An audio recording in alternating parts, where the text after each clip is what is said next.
I talked to the Warm Beer family yesterday and told them we were all thinking about him, and that Otto was on our minds yesterday when we were learning during this show that these three were coming home. And he said, we are happy for the hostages and their families, and he said, we miss Otto. Had to be bittersweet for Otto's parents looking at this, and the three hostages who did return, healthy, happy, relieved. The woman who talked to them, the co-host of Fox and Friends, Ainsley Earhardt, the author of a new book out, The Light Within Me, an inspirational memoir. And talk about inspirational, it's inspiring the bestseller list. It is now dominating that list. So very good to have you, Ainsley. Congratulations. You've always supported my career. I'm so jealous. Seriously, you know, one of the things I love about the book, and that's why we wanted to wait until I got a chance to read it, how freely and happy you are to talk about God, talk about religion, talk about your faith. That's supposed to be verboten. Well, when they approached me about, when HarperCollins approached me about writing this book, they said, do you want to write a book about your faith? Because your audience likes the fact that you talk about it, and that's a comment I hear often. And so I felt like I had to say yes to that. I did the 2 children's books, and so I was going to take a vacation. I was going to take a vacation. I just needed to breathe a little bit because I'm a mother and working full time and an author. And the book tour is, it's wonderful because you get to meet the people who watch us every day and who put food on our table, and we get to hug them and say thank you. But it can be a little exhausting at times. But I felt like I had to say yes to that, because how can you say no to God?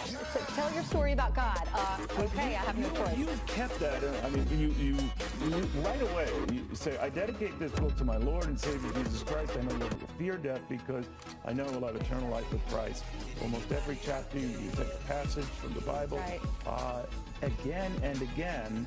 And I'm wondering, we are supposed to be in this very aggressive, give and take, rough and tumble world where we're mean, obnoxious, right, and say nasty things about each other. You don't follow that temptation. Well, I feel like there has been this weight on my heart through this latest political season, because if you think differently than someone else, then you're hated. And so I don't like that. I don't feel like that is the temperature of the majority of the country. I feel like the majority wants to be happy and positive, and I think they're looking for a book like this because it does remind you that God is in control, and it doesn't matter if you're black or white or Democrat or Republican or where you grew up. It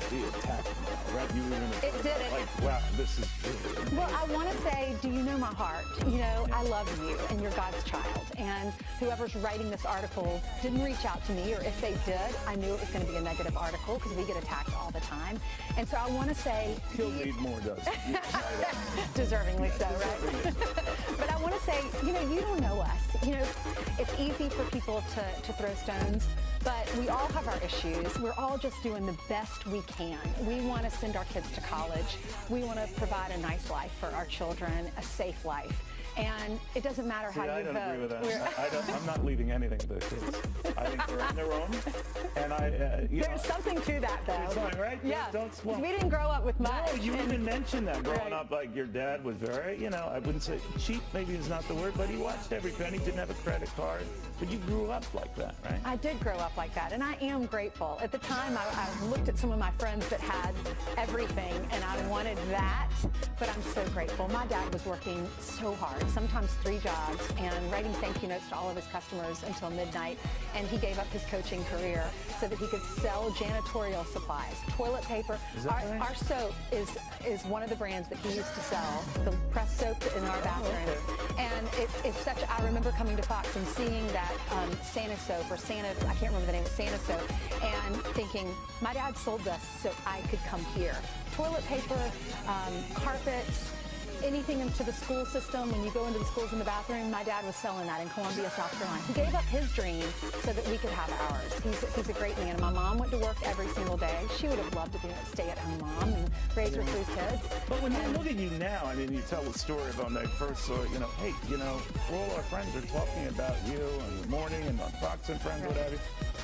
And now, you know, Fox and Friends is probably the most influential show because you have one very, very big deal. We do. How do you feel about it? You know, it's surreal.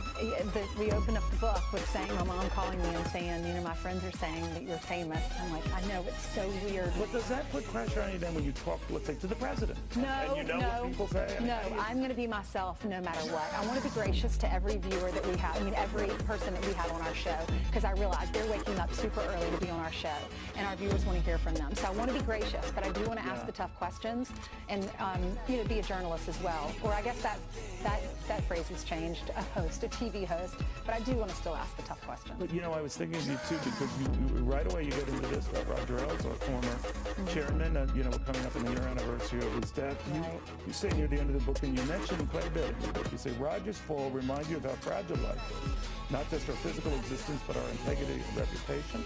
I know many people mocked Vice President Pence when he made it public that he never goes out to eat or to a place where alcohol is served alone with a member of the opposite sex.